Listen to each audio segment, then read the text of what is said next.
Hello, hello. It's me, Nat K, the Science Gay.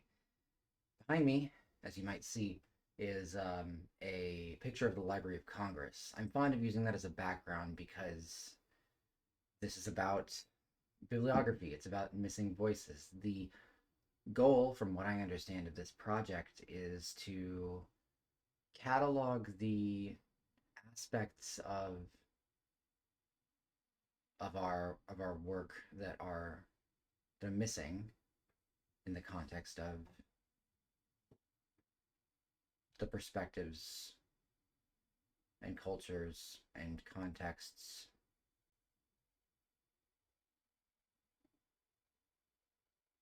surrounding intersectionality.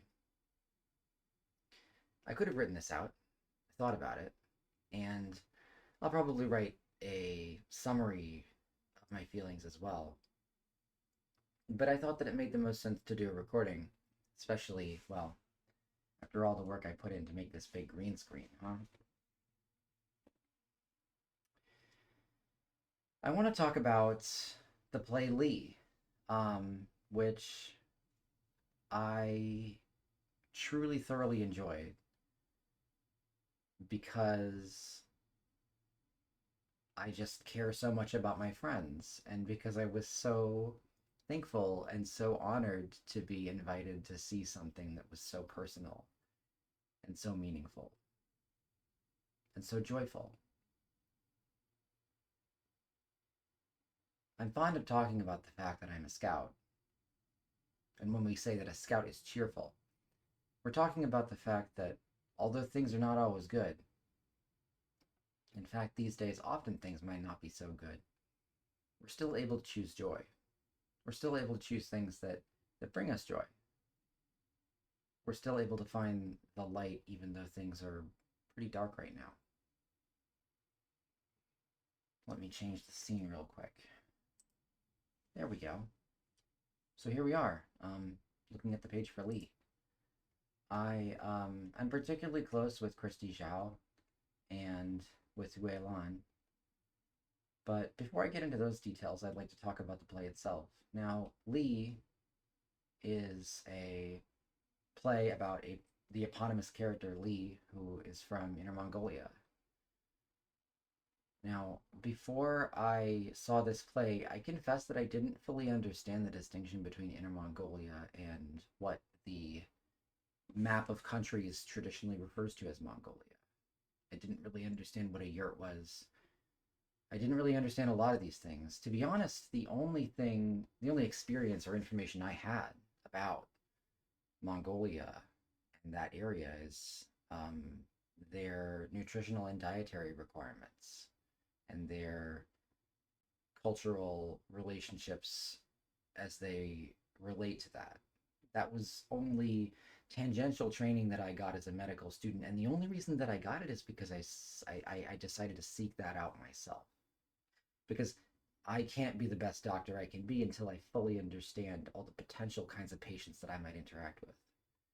But it's not even required for me to understand that. I just did it because it felt like the right thing to do. I was worried that, at some point I might be caught lacking if I have some patient who comes in who's from Mongolia. But even after that, I didn't really know what Inner Mongolia meant until I saw this play. I'm so glad that I went. I'm so glad that I was encouraged to. It was kind of happenstance when Yue Lan invited me, but I'm torn between spoiling it. I guess it's not likely that people will be able to go see it this late in the year, but um, the play about Lee, as the summary says, I'm not sure if I think I'm in a mirror right now, so I got to make sure I do this right. Over here, over over over there. Yeah, it's talking about the character Lee, who is a criminal, who's a thief, and basically she is called to do the right thing despite her being a vagrant.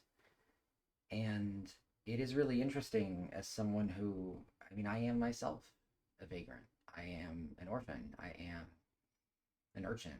and I felt this kinship, and I felt this calling.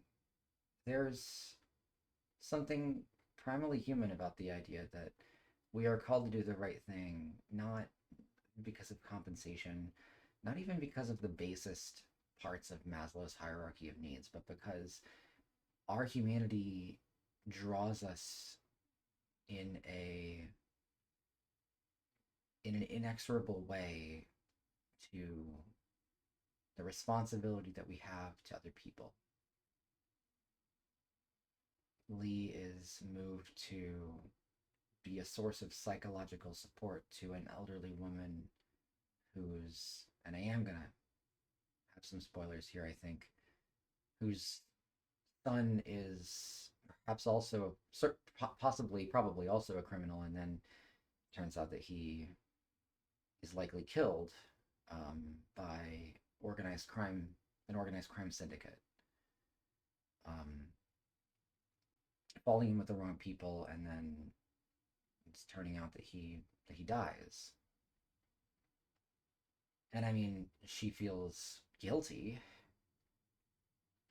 She feels guilty throughout the whole process, having only met this woman because she broke into the house to steal whatever wasn't nailed down, a radio that was broken.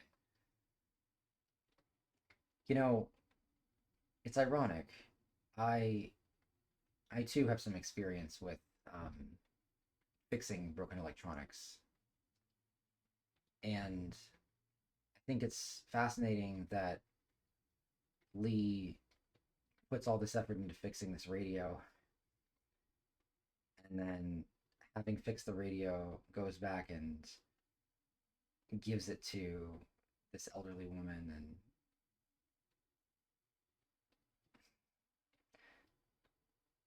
I guess you might say, is it guilt? If we do something wrong and then guilt motivates us to make it right, then did we do the right thing, right? I um I definitely felt moved by this because I think there's a certain amount of the audience. I think it's very easy for the audience to feel sympathy for Lee, and it's also really fascinating to see the exasperation I think that Lee feels being trapped in kind of an unwinnable situation. So many of us are struggling with unemployment right now. So many of us are struggling to be pushed to do things that are immoral to make ends meet.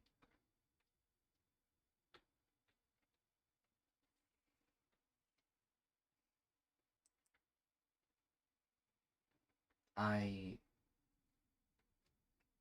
I thought it was especially interesting to hear about Lee's twin brother,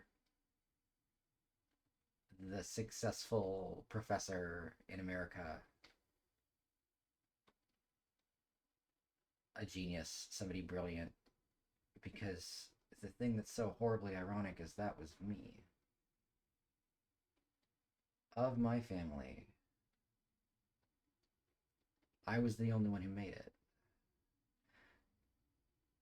But he still doesn't really make it, at least not ostensibly, because he has broken interpersonal relationships.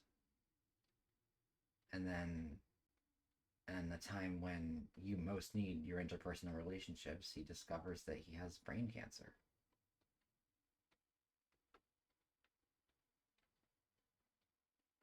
It's really interesting to hear him say that, to hear him command his sister not to tell, not to tell his mom, not to tell her mom.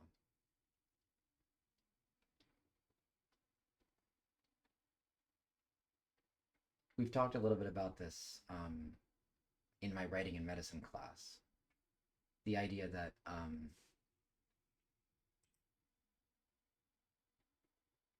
in other cultures, maybe I shouldn't say it that way, that in non-Western cultures, maybe, there's this tradition, there's this, I think, paradigm that bad news, right, especially medical bad news, isn't, it's not, we're not supposed to shit, we're supposed to like shield the elderly from their medical bad news. This is something that I've heard more than once.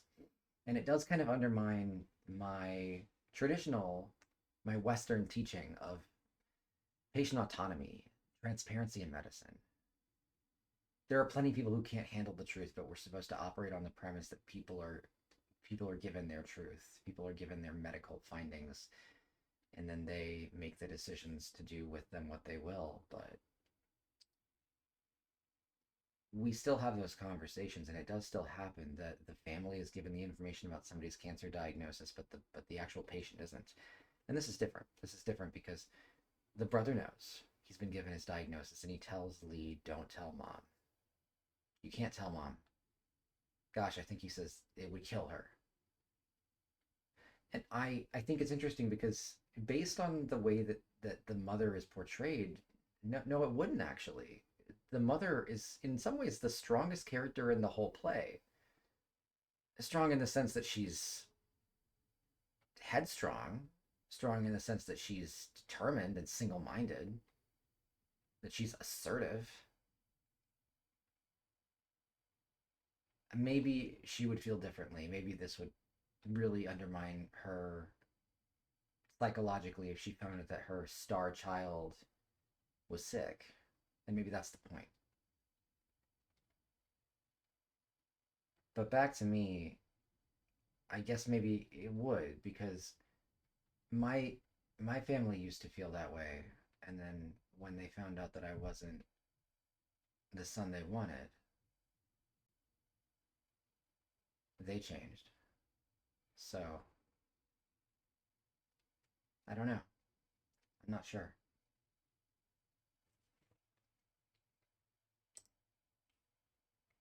It's really fascinating to see the trust to develop between Lee and this elderly woman who's blind, and to see the conversations that she has with the store manager. I think a lot of the learning, a lot of what I learned about this, it's amazing how it's amazing how little I knew about Inner Mongolia, but it's amazing how much there was about the human experience that was an overlap. And I think that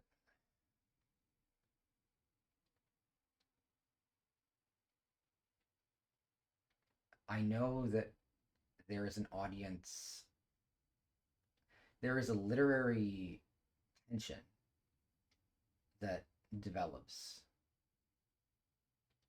throughout the course of the play over the question of how will the mother react to this news.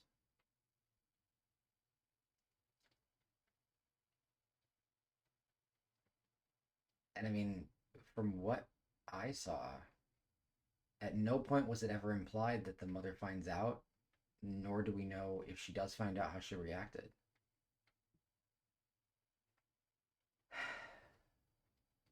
It's a question I think that I can understand why the question is left that way, because it's not that it's better for us not to know, but it's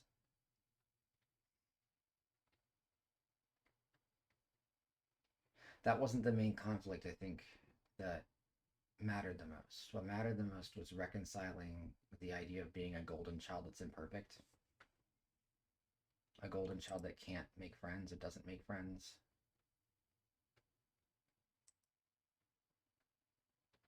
I think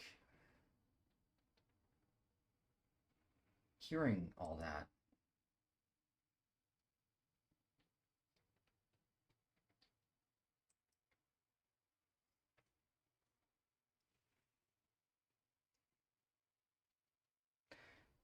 I can. I said that at the beginning, a scout is cheerful. I think it is really interesting that at the end, the real victory is not that the cancer got better. It's not that it all turned out okay. It's not that everyone was safe and healthy again. The real victory was that he, the brother accepted that and made a decision to do stand-up comedy. Because maybe the true victory over misery and hardship is not solving the problem. Maybe the real victory is accepting the problem and understanding that despite how horrible things are, we can still choose joy. And it really meant a lot to me to see the reconciliation between two siblings.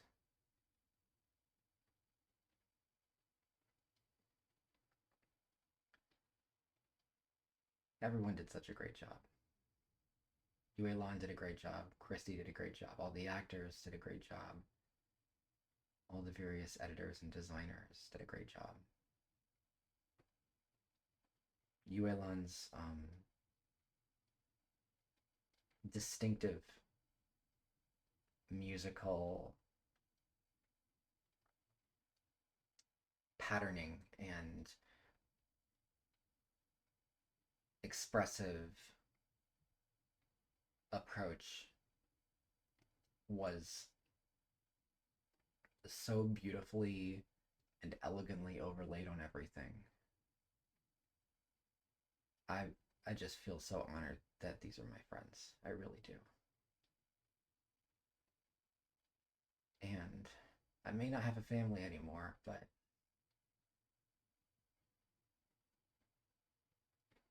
I like to think that this is what being proud of your family feels like, because I'm so proud of everyone that was involved in this play. I really, really am.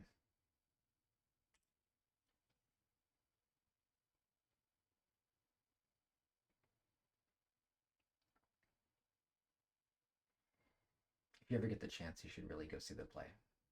It's fantastic. All right. Well, that's all I have to say. Stay safe out there. And I'll see you when I see you. Okay, thanks.